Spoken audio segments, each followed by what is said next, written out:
సుమన్ టీవీలో మీ business promotions కోసం ఈ కింది నెంబర్ను సంప్రదించగలరు.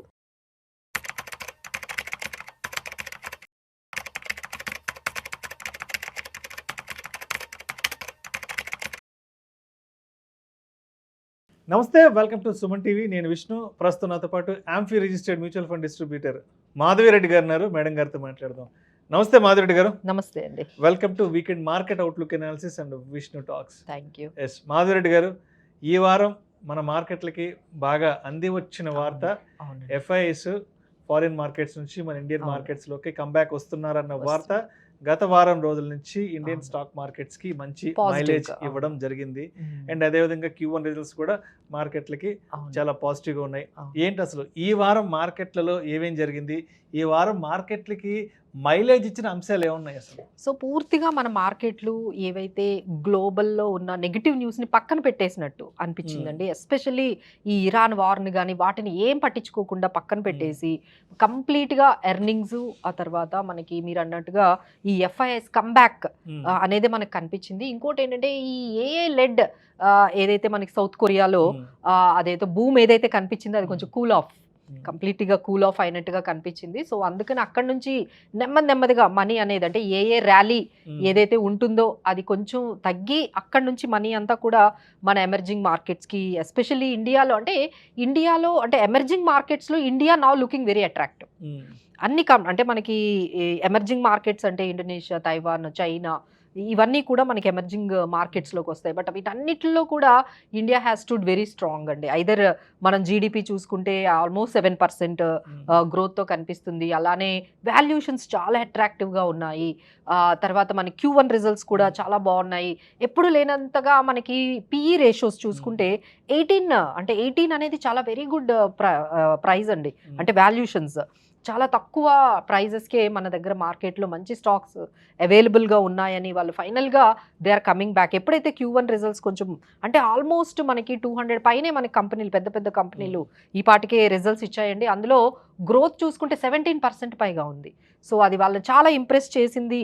సో ఎప్పుడైతే Q1 రిజల్ట్స్ చాలా ఇంప్రెసివ్గా ఉన్నాయో మ్యాక్సిమం కంపెనీస్ అన్నీ కూడా మంచి గ్రోత్ని ఎప్పుడైతే ఎస్టాబ్లిష్ చేయగలిగాయో, ఇక కొంచెం ఆ భూమి ఏదైతే ఉందో అది కొంచెం చల్లబడిందో అందరూ కూడా ఎఫ్ఐఐస్ మనకి కనిపిస్తున్నారండి. దాదాపుగా $1.7 బిలియన్ ఇప్పటికే మన ఇండియన్ మార్కెట్స్లో. అంటే ఇప్పటి వరకు సెల్లింగ్ అనేది తగ్గింది కానీ ఇప్పుడు బయింగ్ స్టార్ట్ అయింది. సో ఈ పర్టికులర్ కన్సాలిడేషన్ ఏదైతే ఉందో ఇప్పుడు మార్కెట్స్ దాదాపుగా ఈ రోజు చూసుకున్నట్లయితే మనం ఒక 24,500 ఈ రేంజ్లో ట్రేడ్ అవుతున్నాయండి. సో నెక్స్ట్ లీప్ అనేది 25,000 మార్కెట్ టార్గెట్గా మనకి చెప్తూ ఉన్నారు. సో ఈ 24,500 అండ్ 25,000 మధ్యలో వెళ్తూ ఉంది. సో ఇవైతే కొంచెం క్రూడ్ ఆయిల్ కూడా మనకి ఈ రోజు చూసుకుంటే కొంచెం నెగిటివ్గా కనిపించిందండి.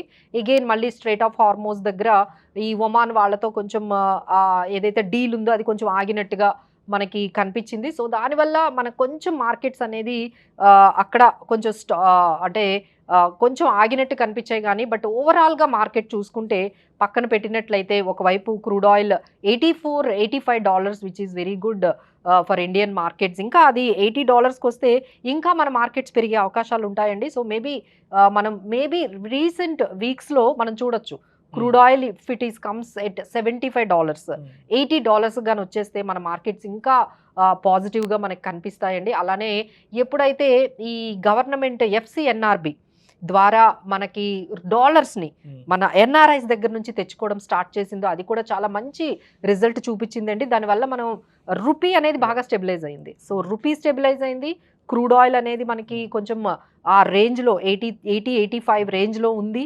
So these are all FIs comeback ఉంది. అలానే Q1 వెరీ గుడ్ రిజల్ట్స్ అండి. అలానే ఈ రోజు మనం చూసుకున్న పెద్ద కంపెనీలు అండి, PB మనం చూసుకున్నట్లయితే SBI ఈరోజు, Titan, Hindalco, Hitachi, oil India, like Indowind, అలానే NCL ఇలాంటి పెద్ద కంపెనీలు ఈరోజు మనకి రిజల్ట్స్ ఇవ్వబోతున్నాయి. ఇంతవరకు కూడా మంచి రిజల్ట్స్ కూడా చాలా కంపెనీస్ చూపించాయి. సో ఇప్పుడు మాధవిరెడ్డి గారు, ఇప్పుడు సౌత్ కొరియాలో ఏ బ్లాస్ట్ వల్ల మార్కెట్లు క్రాష్ అయినాయి కదా, మరి ఇప్పుడు ఈ క్రాష్ అనేది జపాన్ మార్కెట్స్కి, తైవాన్ మార్కెట్స్కి, అమెరికన్ మార్కెట్స్కి ఇదేమన్నా ఇంపాక్ట్ చూపించే అవకాశం ఉందంటారా సౌత్ కొరియా నుంచి మిగతా ఆ Yeah, 3 yeah. కంట్రీ మార్కెట్స్ కి?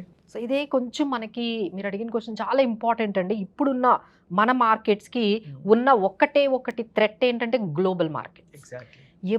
అంటే మనం డొమెస్టిక్గా మనం ఎంత స్ట్రాంగ్గా ఉన్నాము అనేది మన జిఎస్టీ కలెక్షన్స్ చెప్తున్నాయి. మళ్ళీ మన మాన్సూన్ కూడా చాలా ఇప్పుడు ఇంప్రూవ్ అయ్యింది. మనం ఏదైతే ఎల్నీనో అనే భయం ఏదైతే ఉందో అది కంప్లీట్గా పోయినట్టుగా కనిపిస్తుంది. ఎక్కడ చూసినా వర్షాలు అనేది బాగానే ఉన్నాయి. అంతా మనం భయపడినట్టుగా ఏమీ లేదు. అలానే Q1 రిజల్ట్స్ బాగున్నాయి.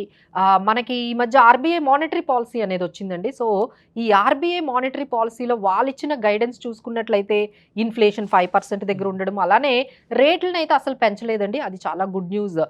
రెపో రేట్స్ ఏవైతే ఉంటాయో వాటిని 5.25% దగ్గరే న్యూట్రల్గా పెట్టారు. అలానే జీడిపి గ్రోత్ కూడా ఆల్మోస్ట్ మనకి 6.7% నుంచి 7% వరకు, అంటే వరల్డ్లోనే హైయెస్ట్ జీడిపి గ్రోత్ మన ఇండియాలో మనకి కనిపించింది. సో ఇలా ఆర్బీఐ కూడా మంచి ఇంపాక్ట్ ఇచ్చింది. సో మనకున్న ఇప్పుడు ఒక్క భయం మీరు అన్నది పర్ఫెక్ట్లీ కరెక్ట్ అండి, అది గ్లోబల్లో ఎప్పుడైతే డ్రివెన్ ఆ ర్యాలీ అనేది చల్లబడిపోతుందో అక్కడ దాని మీదే డిపెండ్ అయ్యాయండి. అంటే ఓవరాల్ మీరు స్టాక్ మార్కెట్స్ చూసుకుంటే ఒక టైంలో మన ఇండియన్ మార్కెట్ క్యాప్నే మించిపోయింది south Korea. Market cap high valuations అయిపోయి అసలు ఇండియన్ మార్కెట్స్ 7th 6th ర్యాంకింగ్కి వెళ్ళిపోతే వాళ్ళ 5th వెళ్ళిపోయారండి. కానీ ఎప్పుడైతే అక్కడ ఇది అంటే ఇదంతా కూడా మనం చూసుకున్నట్లయితే అబ్జర్వ్ చేస్తున్నట్లయితే అందరూ ఒక లెసన్ నేర్చుకోవాలండి. ఎప్పుడైతే మార్కెట్లో పెరుగుతూ ఉంటే చాలా మంది అప్పులు చేసి పెట్టారండి. ఇక్కడ లీవరేజ్ అనేది హై లివరేజ్, అది కూడా అండి జెన్జీస్ ఎక్కువ పెట్టారు. హై వాల్యూమ్స్ హై లివరేజ్ అవ్వడంతో వీళ్ళందరూ అప్పులు చేసి ఎప్పుడైతే మార్కెట్లో పెట్టారో అది ఎప్పుడైతే డౌన్ అయిందో అందరూ ప్యానిక్ సెల్లింగ్ రాగానే ఒక్కసారిగా 25%. అంటే మనం 2% మార్కెట్ పడితేనే మనం ఎంత లాసెస్కి వెళ్తే, అలాంటిది 25% 30% అసలు స్టాక్ మార్కెట్ డౌన్ అంటే ఎంతమందికి డబ్బులు పోయి ఉంటాయండి.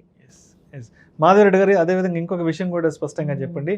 ఇప్పుడు సౌత్ కొరియన్ మార్కెట్ల క్రాష్కి సంబంధించి ఇప్పుడు ఎఫ్పిఐలు అనేవాళ్ళు ఎంతవరకు కారణం అయ్యారని చెప్పుకోవచ్చు? ఎస్పెషల్లీ ఫారిన్ పోర్ట్ఫోలియో ఇన్వెస్టర్స్ ఈ క్రాష్కి అంటే వాళ్ళ వైపు నుంచి ఉన్న కారణం ఏంటి అసలు? సో ఫస్ట్ అంటే వాళ్ళు చాలా ఆప్టమిస్టిక్గా, అంటే మన ఇండియన్ మార్కెట్స్ని వాళ్ళు నెగిటివ్ చేసింది బికాస్ ఆఫ్ ఏఐ. ఇండియాలో ఏఐ అనేది ఇండియాలో ఏఐ ఎలెడ్ బిజినెస్ కానీ ఇందులో ఉండే అంటే మన దగ్గర ఉన్న టెక్ కంపెనీస్ ఏవైతే ఉన్నాయో మనం అగ్రెసివ్గా ఏఐ మీద ఇన్వెస్ట్ చేయట్లేదు. ఇదే వాళ్ళ కంప్లైంట్. మన ఇండియన్ ఐటీ కంపెనీస్ని అసలు 30% తగ్గించేశారండి బికాస్ ఆఫ్ ఎఫ్ఐఐస్.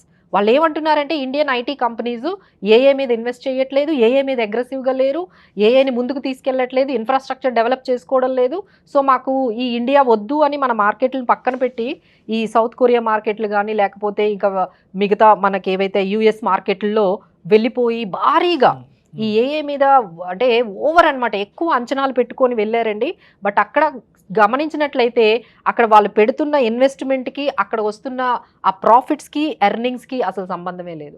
ఎర్నింగ్స్ ఎప్పుడు వస్తాయో తెలియదు. మళ్ళీ ఏఐలో ఎట్లా ఉంటుందంటే ఒక్కసారి క్యాపిటల్ పెడితే సరిపోవట్లేదండి, దాన్ని రన్ చేయడానికి కూడా చాలా రన్నింగ్ కాస్ట్లు పెరిగిపోయాయి. సో ఇది చూసి అసలు ఎన్ని సంవత్సరాలు మీరు పెడతారండి, ఎన్ని డెట్స్ అని తీసుకొస్తారు? ప్రతి కంపెనీ డెట్స్ తెస్తూ ఏఐలో పెడుతోంది, రిజల్ట్స్ అయితే కనిపించట్లేదు. సో డెట్ బర్డెన్ పెరిగిపోతుంది. సో ఇప్పుడు సౌత్ కొరియాలో జరిగినటువంటి ఈ మార్కెట్ క్రాష్ అనేది అంటే ఇది ఒక సింపుల్ క్రాష్లా చూడాలా, లేదంటే అక్కడ అది ఫైనాన్షియల్ క్రైసిస్కి ఏదైనా దారి తీసే అవకాశం, అంటే ఏదైనా పెద్ద ఆర్థిక సంక్షోభం అనుకోవచ్చా, లేదంటే ఒక చిన్న లేదండి? లేదు. This is a lesson. ఏంటంటే ఒక స్టాక్ మార్కెట్ లో ఉంటే అన్ని సెక్టార్లు ఉండాలండి.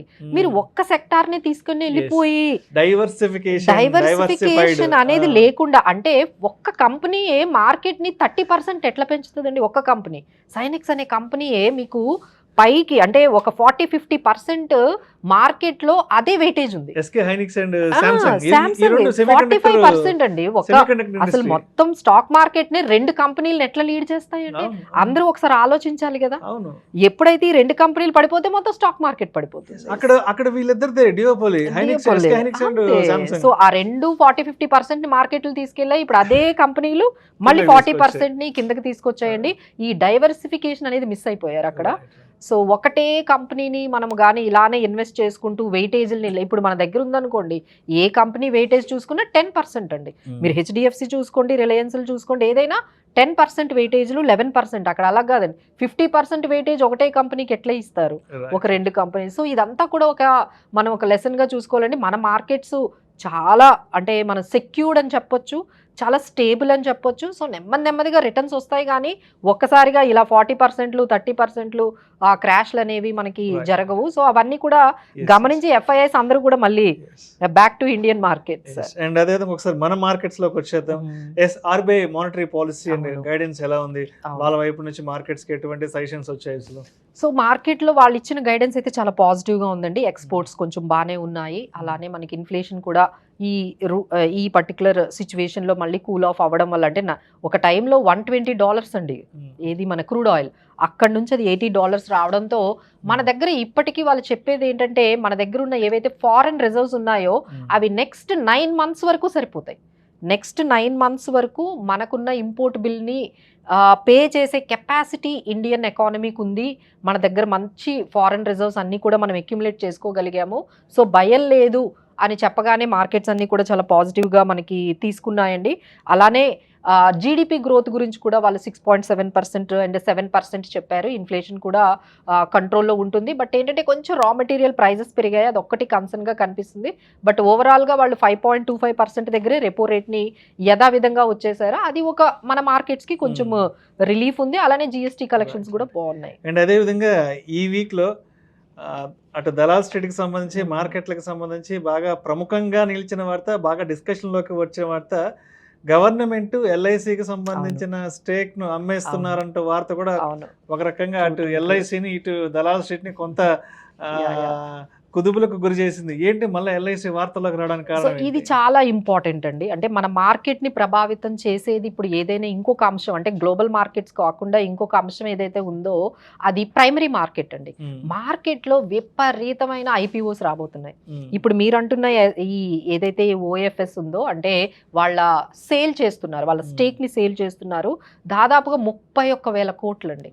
31,000 ఎల్ఐసి షేర్స్ అనేవి మనకి మార్కెట్లోకి వస్తున్నాయి. సో దానివల్ల ఏమవుతుందంటే కొంచెం లిక్విడిటీ తగ్గుతుందండి. అంటే ఈ మనీ అంతా కూడా సెకండరీ మార్కెట్ కన్నా ప్రైమరీ మార్కెట్లో లాక్ అవుతుంది.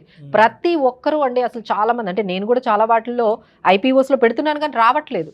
అంటే మీరు అర్థం చేసుకోండి ఎంత ఓవర్ సబ్స్క్రిప్షన్ అవుతుందంటే మార్కెట్లో మనీ అంతా కూడా ఇప్పుడు ఐపీఓ చుట్టూ తిరుగుతుంది అంటే అది అతిశయోక్తి కాదు. సో అన్ని ఐపీఓస్ మనకి వస్తూ ఉన్నాయి. వచ్చిన ప్రతి ఐపీఓలో కూడా అట్లీస్ట్ అండి, అంటే మనం ఈ రీసెంట్గా చూసుకున్న వాటిల్లో ఒక 10%, 11% రిటర్న్స్ కూడా ఇస్తున్నాయి. అరే మనం ఒక 5 days పెట్టుకుంటే మనకి 10% వచ్చేస్తుందని ప్రతి ఒక్క ఐపీఓని కూడా చాలా క్రేజీగా వాళ్ళు అప్లై చేస్తూ ఉన్నారు. సో దానివల్ల ఏమవుతుంది అంటే లైక్ లిక్విడిటీ తగ్గుతుంది మార్కెట్లో. ఎప్పుడైతే లిక్విడిటీ తగ్గుతుందో సెకండరీ మార్కెట్ వైపు కొంచెం ఆ రెస్ట్రిక్షన్ అనేది కనిపిస్తుంది. సో అది కూడా అండి. సో ఇప్పుడు ఎల్ఐసి అయితే మన ముందైతే కొంచెం చాలా మంది 904 దగ్గర లాస్ట్ టైం అక్కడ పెట్టారు. ఆ తర్వాత అది 1:1 బోనస్తో 474 దగ్గరకు వెళ్ళింది. ఇప్పుడు వాళ్ళు 382 దగ్గర ఫ్లోర్ ప్రైస్ తోని రాబోతున్నారు. సో ఎవరైనా ఇంకా ఎల్ఐసి అంటే లాస్ట్ టైం కొంచెం డిసప్పాయింట్, 4 years వరకు వాళ్ళ ప్రైస్ కూడా వాళ్ళకి రాలేదు. మరి ఈసారి ఏ విధంగా వాళ్ళు ఈ 31,000 crores ఎవరు అప్లై చేస్తారు, అసలు ఎంప్లాయీస్ అప్లై చేస్తారా లేకపోతే ఈ ఏజెంట్స్ అప్లై చేస్తారా అనేది మనం వేచి చూడాలండి.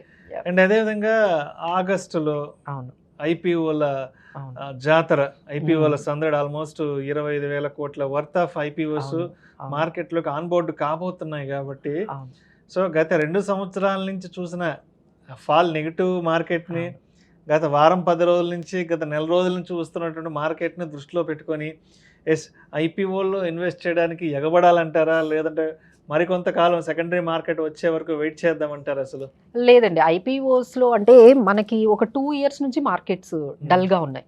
ఏ ఐపీఓ కూడా ధైర్యంగా తీసుకురాలేదు. సో అంతవరకు సో అసలు ఐపీఓసే రాలేదండి మనకి మేజర్గా. సో వచ్చినా కూడా అంత ప్రాంప్ట్గా ఎవరు కూడా దాని మీద ఇంట్రెస్ట్ చూపించలేదు, ఎందుకంటే మార్కెట్స్ అన్ని డల్గా ఉన్నాయి. ఇప్పుడు ఇలా వరదలా రావడానికి కారణం ఏంటంటే మనకి మార్కెట్స్ కొంచెం స్టెబిలైజ్ అయ్యాయి, కొంచెం పాజిటివ్, ఎందుకంటే ఈ యుఎస్ ఇరాన్ వార్ కొంచెం కొంత మనకి సెట్ అయిపోయింది. సో దానివల్ల మళ్ళీ ఎఫ్ఐఎస్ కూడా కంబ్యాక్ ఇచ్చారు. Q1 రిజల్ట్స్ కూడా కొంచెం మంచి ఆశాజనకమైన ఫలితాలు ఇచ్చేటప్పటికి అందరూ మళ్ళీ ప్రైమరీ మార్కెట్లోని యాక్షన్ అనేది స్టార్ట్ అయింది. అంటే ఇప్పుడు సెకండరీ మార్కెట్ కన్నా ప్రైమరీ మార్కెట్లో ఎక్కువ యాక్షన్ మేము చూస్తున్నాం. అంటే మీరు ఈ మంత్లో అండి, ఆగస్ట్లో కూడా దూత్ ట్రాన్స్మిషన్ అని చెప్పి పవర్ ట్రాన్స్మిషన్ ఎలక్ట్రిక్ ఇన్ఫ్రాస్ట్రక్చర్ థీమ్కి సంబంధించిన ఒక దూత్ ట్రాన్స్మిషన్ అనే కంపెనీ ఐపీఓకి రాబోతుంది. అలానే మొబిలో డయాగ్నోస్టిక్స్, హెల్త్ కేర్ డయాగ్నోస్టిక్స్ అనే కంపెనీ రాబోతుంది. లీప్ ఇండియా లాజిస్టిక్స్ అనేది రాబోతుంది. ఈ షిప్ రాకెట్ అనే కంపెనీ కూడా ఈ leading e commerce logistic company వస్తుంది. అలానే మనకి ఫుడ్ ప్రోడక్ట్స్లో మిల్కీ మిస్ట్ అనే కంపెనీ కూడా మనకి డైరీ ప్రోడక్ట్స్ వస్తున్నాయి. సో మార్కెట్లో అసలు ఫుల్గా ఆగస్ట్ అంతా కూడా అందరూ ఫుల్ బిజీగా ఉన్నారండి. ప్రతి ఒక్కరు ఇప్పుడు లీప్ అయితే 7th ఆగస్ట్ అంటున్నారు, దూత్ ట్రాన్స్మిషన్ 10th ఆగస్ట్, మోబిక్ డయాగ్నోస్టిక్ కూడా ఉంది, మిల్కీ మిస్ట్ ఉంది, షిప్ రాకెట్లు, ఇవన్నీ కూడా మనకి మార్కెట్లో వస్తూ ఉన్నాయండి. సో ఇక్కడ మనం చూసుకోవాల్సింది ఏంటంటే ఫస్ట్ ఆ ప్రమోటర్స్ ఈ వచ్చిన మనీని ఏం చేయబోతున్నారు అనేది వాళ్ళు ముందుగానే రాస్తారండి. ఐపీఓలో మనం ఏదైతే మనీని మనం తెచ్చుకుంటున్నామో ఐపీఓ ద్వారా వాళ్ళు ఎక్కడ ఇన్వెస్ట్ చేయబోతున్నారు, అసలు ఎందుకు ఐపీఓకి రాబోతున్నారు అనే రీజన్ అనేది చాలా ఇంపార్టెంట్ అండి. మీరు ఏదైనా ఐపీఓ వస్తే ముందు ఆ ఆబ్జెక్టివ్ అనేది, ఈ ఐపీఓ ఆబ్జెక్టివ్, ఈ ఫండ్స్ ఎక్కడ పెడతబోతున్నారు అనేది ఒకటి గమనించుకోవాలి. ఇంకొకటి ఏంటంటే వాళ్ళ PE ratios, book value ratios ఎలా ఉన్నాయి, పీర్ కంపారిజన్ మిగతా కంపెనీస్ అదే సెక్టార్లో ఉన్న మిగతా కంపారిజన్ కానీ మీరు చేసుకున్నట్లయితే వాటి వాల్యుయేషన్స్ మీకు ఖచ్చితంగా అర్థమవుతాయండి. వచ్చిన ప్రతి ఐపీఓని కూడా మీరు గుడ్డిగా పెట్టేయటం అనేది కరెక్ట్ కాదు. కొంచెం ఈ పర్టికులర్ ఈ కొంచెం మానిటరింగ్ కానీ లేకపోతే కొంచెం అనాలిసిస్ అనేది చూడండి. అలానే ఖచ్చితంగా మనకి సెక్టార్ ఇప్పుడు లాజిస్టిక్స్ బాగుంది, ఈ కామర్స్ కూడా బాగానే ఉంది, అలానే హెల్త్ కేర్కి సంబంధించిన ప్రతి ఐపీఓ కూడా కొంచెం ఇంట్రెస్టింగ్గా ఉంది, పవర్ బేస్డ్ ఏదైతే ఉందో అది బాగానే ఉన్నాయి. సో ఇలా కొన్ని సెక్టార్ వైజ్ ఉన్నాయండి. సో వాటి మీద మీకు ఆ సెక్టార్స్లో కానీ వచ్చినట్లయితే you can look out, at least కొంచెం మనం పాజిటివ్గా చూడొచ్చు. అండ్ అదేవిధంగా మాన్సూన్ ఇంపాక్ట్ ఎలా ఉంది, మాన్సూన్ స్టాక్స్ మొమెంటం కూడా ఎలా ఉంది అసలు? సో ఇప్పుడైతే కొంచెం మాన్సూన్స్ మళ్ళీ బాగానే, అంటే అనుకున్నంత అయితే భయంగా, అంటే ఏదైతే ఎల్ నీనో వల్ల వచ్చే ఇంపాక్ట్ అనేది కొంచెం స్లోగా తగ్గిపోతుందనే చెప్పొచ్చండి. ఓవరాల్గా అన్ని చోట్ల కూడా మనకి మంచి వర్షాలే మనకు కనిపించాయి. సో ఫెర్టిలైజర్ స్టాక్స్ కూడా కొంచెం మనకి ఈ పర్టికులర్ ర్యాలీలో కొంచెం పాజిటివ్గా కనిపించాయి. సో దానివల్ల మనకి ఈ మాన్సూన్ స్టాక్స్ కూడా, అంటే ఎఫ్ఎంసీజీకి సంబంధించిన స్టాక్స్ కానీ ఇవన్నీ కూడా కొంచెం మళ్ళీ కొంచెం బెటర్గా కనిపించే అవకాశాలు ఉన్నాయండి. బట్ ఏంటంటే వీటికన్నా మనము ఎలాంటి సెక్టార్స్ చూసుకోవాలి, ఎలాంటి స్టాక్స్ చూసుకోవాలంటే ఎప్పుడైతే ఈ ఆయిల్ మళ్ళీ $80కి $70కి వచ్చిందో కొంచెం ఈ ఆయిల్ కంపెనీస్, ఈ మార్కెటింగ్ కంపెనీస్ని మనం చూసుకోవచ్చండి పాజిటివ్గా. అలానే మనకి నెక్స్ట్ వస్తున్న హెల్త్ కేర్కి సంబంధించినవి కూడా మీరు కొన్ని స్టాక్స్ని యాడ్ చేసుకోవచ్చు. ఇంకోటి ఏంటంటే ఈ పవర్ ట్రాన్స్మిషన్స్కి సంబంధించిన, ఎందుకంటే మనకి ఇక్కడ డేటా సెంటర్స్ అనేవి విపరీతంగా మన ఇండియాలో రాబోతున్నాయి. సో ఇన్ని డేటా సెంటర్స్కి పవర్ చాలా అవసరం అండి. సో ఈ పవర్ రిలేటెడ్ ఇన్ఫ్రాస్ట్రక్చర్ని బాగా డెవలప్ చేస్తున్నారు. సో పవర్ అనే కాన్సెప్ట్ని, పవర్ అండ్ ఎనర్జీ కాన్సెప్ట్ని అయితే మీరు ఖచ్చితంగా మీ రాడార్లో పెట్టుకోవచ్చు. నెక్స్ట్ ఏంటంటే ఆటో సేల్స్ కూడా బాగున్నాయండి. ఆటో సేల్స్ కూడా కొంచెం పాజిటివ్గా కనిపించాయి, especially EV cars. So EV కార్స్ని అయితే గవర్నమెంట్ బాగా ప్రోత్సహిస్తోంది. సో దానివల్ల కూడా మనకి ఈవీ థీమ్ కూడా తీసుకోవచ్చు. సో మాధవ్ రెడ్డి గారు, మరి నెక్స్ట్ వీక్కి మార్కెట్ కొన్ని ఛాలెంజెస్ ఏంటి, థ్రెట్స్ ఏంటి, అదేవిధంగా మార్కెట్లకి ఫేవర్గా యాడ్ ఆన్ కాబోయే అంశాలు ఏమున్నాయి? సో నెక్స్ట్ వీక్ కూడా అండి Q1 రిజల్ట్స్ మనకి మంచి పాజిటివ్గా ఇచ్చేది ఒకటి కనిపిస్తుంది. ఇంకోటి ఏంటంటే ఎఫ్ఐఐస్, ఈ ఎఫ్ఐఐస్ ఒకరోజు సెల్ చేస్తున్నారు, ఈ రోజు అయితే కొంచెం సెల్లింగ్ ప్రెషర్ కనిపిస్తుంది. బట్ ఓవరాల్గా వాళ్ళు కానీ పాజిటివ్గా కానీ బయింగ్ అనేది స్టార్ట్ చేస్తే మార్కెట్స్ మళ్ళీ నెక్స్ట్ లెవెల్కి వెళ్ళే అవకాశాలు కనిపిస్తున్నాయి. తర్వాత ఈ క్రూడ్ ఆయిల్ అనేది ప్రతి ఒక్కరు కొంచెం మానిటర్ చేసుకోవాలండి. ఏ రోజైతే మీకు క్రూడ్ ఆయిల్ పెరిగింది అనే న్యూస్ రాగానే ఇమీడియట్గా మార్కెట్ పడిపోతుంది. But don't worry, like like అదే అంటే మీరు కాషియస్లీ పాజిటివ్ గానే ఉండమని చెప్తామండి. Be positive but be cautious in the market. ఈ క్రూడ్ ఆయిల్ ధరల్ని మాత్రం ఒక్కసారి రాడార్లో పెట్టుకోండి. ఆ రోజు క్రూడ్ ఆయిల్ పెరిగింది అంటే మార్కెట్స్లో ఆ రోజు కొంచెం నెగిటివిటీ, కొంచెం వాలటిలిటీ అయితే కనిపిస్తుంది. Right, thank you so much Madhavi Reddy గారు. ఈ వీకెండ్ మార్కెట్ అవుట్లుక్ అనాలిసిస్లో ఈ వారం అంతా మార్కెట్లో ఏం జరిగింది, రాబోయే వారం మార్కెట్లో ఏం జరగబోతోంది, అదేవిధంగా మార్కెట్లకు ఉన్నటువంటి థ్రెట్స్ ఏంటి, ఛాలెంజెస్ ఏంటి, అండ్ అదనంగా మార్కెట్కి ఎటువంటి అంశాలు యాడ్ ఆన్ కాబోతున్నాయి అన్నదాని గురించి చాలా చక్కగా మీ స్టైల్లో మన ఆడియన్స్తో పంచుకున్నారు. థ్యాంక్ యూ సో మచ్ అండి. Thank you.